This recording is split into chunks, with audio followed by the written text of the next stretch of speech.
Hello, good evening everyone.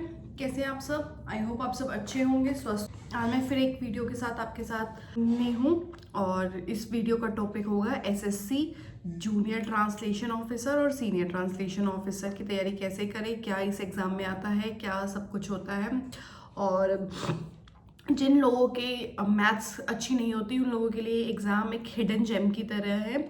तो आप लोग इस एग्ज़ाम की तैयारी कर सकते हैं और इस एग्ज़ाम की तैयारी में मैं आपकी पूरी हेल्प करूँगी। आपके लिए वीडियोस लेकर आऊँगी कि कैसे आप टीयर 1 की तैयारी कर सकते हैं, कैसे आप टीयर 2 की तैयारी कर सकते हैं, टीयर 1 में क्या आता है, टीयर 2 में क्या आता है, क्वालिफिकेशन क्या है, इन सब के बारे में हम डिटेल से बात करेंगे। तो आज मैं सबसे पहले इसमें translation officer SSC translation JTO और एसटीओ के बारे में बात करूंगी कि इसकी तैयारी मतलब इसके लिए आपकी क्वालिफिकेशन क्या होनी चाहिए और इस एग्ज़ाम में क्या क्या आता है डिटेल वीडियो में। जेटीओ एसटीओ में सबसे पहले आपकी क्वालिफिकेशन, तो आपकी क्वालिफिकेशन मैटर करती है। इसके अंदर गेम जो है वो क्वालिफिकेशन का है।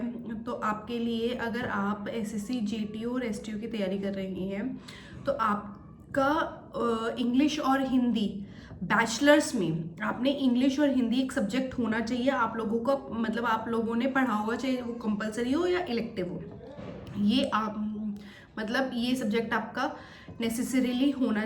मास्टर्स उसके बाद आप जैसे मास्टर्स में एडमिशन लेते हो तो या तो आपके पास मास्टर्स इंग्लिश हो या हिंदी हो। अगर मान लो आपने मास्टर्स इंग्लिश से किया है तो आपने हिंदी एज अ सब्जेक्ट अपने बैचलर्स में पढ़ा होना चाहिए, और ऐसे ही वाइस वर्सा अगर आपने हिंदी मास्टर्स हिंदी करी हुई है तो आपने एज अ सब्जेक्ट इंग्लिश पढ़ा हुआ होना चाहिए, ये कंपलसरी है। उसके बाद 2 ईयर का आपका मास्टर्स एक होता है, इसमें post graduation diploma in translation.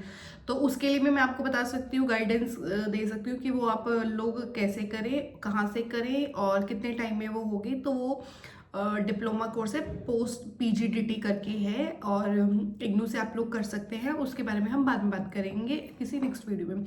तो उस मतलब एग्ज़ाम के लिए पीजीटीटी का भी होना बहुत इम्पॉर्टेंट है। या तो आपके पास पीजीटीटी हो या फिर आपके पास में एक्सपीरियंस होना चाहिए एज अ ट्रांसलेटर किसी गवर्नमेंट या फिर ऑटोनोमस बॉडीज़ में आपका एक्सपीरियंस होना चाहिए।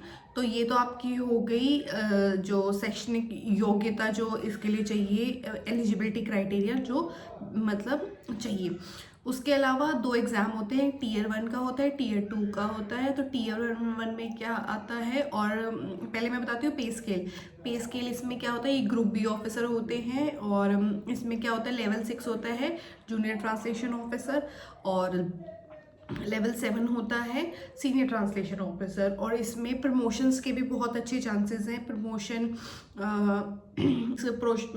का क्या जो प्रमोशन कैसे हैं वो मैं आपको बताती हूँ।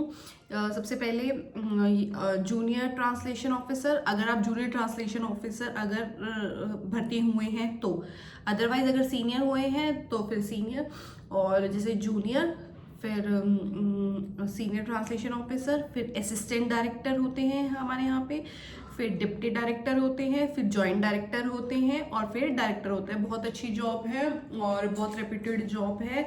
मिनिस्ट्रीज़ में होते हैं, मतलब मिनिस्ट्रीज़ में होते हैं, कैट में होते हैं, कैग में होते हैं, डिफेंस में होते हैं।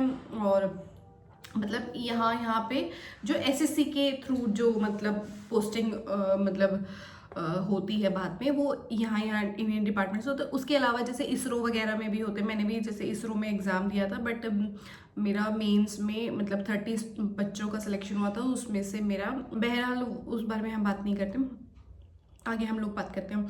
तो उसके लिए हमें ये एसेंशियल रिक्वायरमेंट्स होनी चाहिए। प्लस में वो तो एज क्राइटेरिया तो आप लोगों को पता होगा कि 30 यूआर के लिए है और ऐसे ओबीसी के लिए, और एक सेकंड, यूआर के लिए एज क्राइटेरिया तो आप लोगों को पता ही है। जनरल के लिए कितना होता है, ओबीसी के लिए कितना होता है, एससी एसटी का क्या होता है, एक्स सर्विसमैन का क्या होता है, इन सब का आपको एज क्राइटेरिया तो आप लोगों को मालूम ही होगा, पता ही होगा। इसके अलावा इसमें जो मैंने नॉमेनक्लेचर आपको बता दिया था प्रमोशन का कैसे है, वो आप लोगों से बात हो गई थी। इसके अलावा प्रमोशंस बहुत अच्छे हैं और आप 5 साल के अंदर सीनियर हो जाते हैं। उसके बाद 7 साल के अंदर गस्टेड ऑफिसर हो जाते हैं, बहुत अच्छे प्रमोशन है।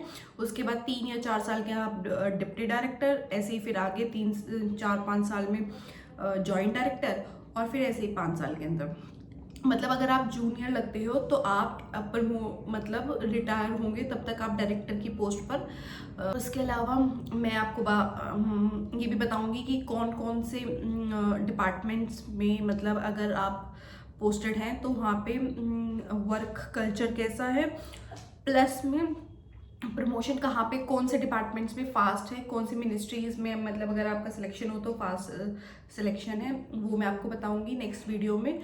और पूरा इसका टीयर 1 में कैसे एग्ज़ाम पैटर्न होता है, टीयर 2 में एग्ज़ाम पैटर्न क्या होता है, वो मैं आपसे नेक्स्ट वीडियो में बात करूंगी। तब तक के लिए आप लोग भी सर्दियों का मज़ा लीजिए और मुझे बताइएगा कि मैं कैसी कैसी वीडियोस बनाऊं। बहरहाल मैं सोच रही हूँ कि नेक्स्ट वीडियोस मैं इसी के ऊपर बनाऊंगी, इंग्लिश के लिए कैसे तैयारी करें, और मतलब सिलेबस के बारे में will talk about more about syllabus on that. और please like share and subscribe to my channel. मैं चाहती हूँ जल्दी से हमारी फैमिली बड़ी हो, जिससे कि मैं आपके लिए बहुत अच्छी वीडियोस और कंटेंट लेकर आऊँ और मैं अच्छे लोगों को आप लोगों से मिलाऊँ, जिससे आप लोगों का भी हौसला बढ़े और आप लोग भी मेहनत करें और उनकी तरह आगे बढ़े। चलिए बाय बाय, मिलते हैं कल नेक्स्ट वीडियो के साथ।